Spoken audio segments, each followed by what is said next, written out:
اتجوز بدل المرة 2 وكل فرح فيهم كان ليه حكاية حب عمره وامه وعياله واول زفة ليه كان بيحكي ويتحكى بيها الوسط الفني كله. سعاد حسني كانت اول الحاضرين ومش هتصدق وقتها كان جوزها مين، والبدلة اللي لبسها كانت مفاجأة ومش هتتخيل جاب مين ترقص في الفرح. فرح محمود عبد العزيز على مراته الاولى جيجي زويد كان حكاية، ورغم انهم عاشوا مع بعض سنين كتيرة بس هي ما كانتش بتحب الاضواء ولا الشغل. يا ترى حصل ايه في الفرح ده ومين حضر ومين لا؟ وهل فعلا حصل مشاكل بينهم بعدين وقضايا قبل الانفصال؟ كل ده واكتر هتعرفوه من خلال الفيديو ده، بس كملوا معانا للاخر وهتلاقوا مفاجاه. فرح محمود عبد العزيز اللي اتعمل من سنين طويله كل حاجه كانت في قمه الشياكه، وتشوفوا تقولي اللي بيتجوز ملوك. الفرح بدا من قاعه كبيره ومقفوله، ومحمود ومراته وجيجي كانوا في منتهى الشياكه والاناقه. الساحر كان لابس بدله ابيض فابيض وما كانش فيه اي حاجه لون غريب غير بس البيبيون اللي كان لونه اسود. وجيجي زويد العروسه كانت لابسه فستان متغطي من فوق لتحت، والكمام كمان كانت طويله، والفستان اللي كانت لابساه كان مغطي لحد رقبتها، كانش باين منها اي حاجه، والطرحه كانت طويله والعيال الصغيره كانت شايلها ليها.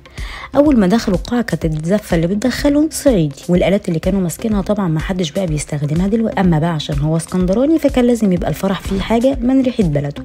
واللي كمل الزفه بيه هو ومراته لحد كرسي العريس والعروسه فرقه من اسكندريه من اللي قلبك يحبها. والموضوع ما وقفش على كده بس، لا ده كمان الرقاصه كانت مستنياهم من اول الباب لحد ما دخلوا جوه، واللي كانت واحده مش مشهوره خالص رغم ان الساحر وقتها كان مشهور جدا واصحابه في الوسط الفني كتير، واقربهم ليه كانت زيزي مصطفى، واللي كانت ما ينفعش ابدا هي اللي ترقص في الفرح لانها كانت قصه الحب اللي قبل جوازه على طول، لدرجه انها كانت بتقول عليه لحد دلوقتي حب عمرها. اهل محمود عبد العزيز واهل مراته كانوا محاوطينه في كل مكان، وام العروسه وابوها كانوا ناس شيك جدا وما سابوهمش لحظه واحده. اللي كانت موجوده من اول الفرح كمان هي سعاد حسني، واللي وقتها كانت هي ومحمود عبد العزيز صحاب جدا، وهو كان من حبايبها، وكان معاها جوزها علي بدرخه، واللي كانت مش مبطله ضحك وهزار طول الفرح، ده غير انها ما كانتش سايبه العروسه وباين عليها الانبساط. اما بقى صاحبه وحبيبه اللي كان جنبه ومش سايبه هو نور الشريف، واللي جه عشان يقف مع صاحبه وحبيبه في الفرح، وما كانش لوحده كمان، ده كان مع مراته بوسي واللي كانت في منتهى الشيك. وبعد 20 سنه من الفرح ده كان الانفصال هو القرار اللي اخدوه الاثنين للاسف، بعد ما كان عندهم محمد وكريم، واللي ظهر انهم انفصلوا عن بعض بسبب القريبين منهم واللي اتدخلوا وبوظوا الدنيا خالص. انتوا بقى ايه رايكم في الفرح واللي حصل فيه؟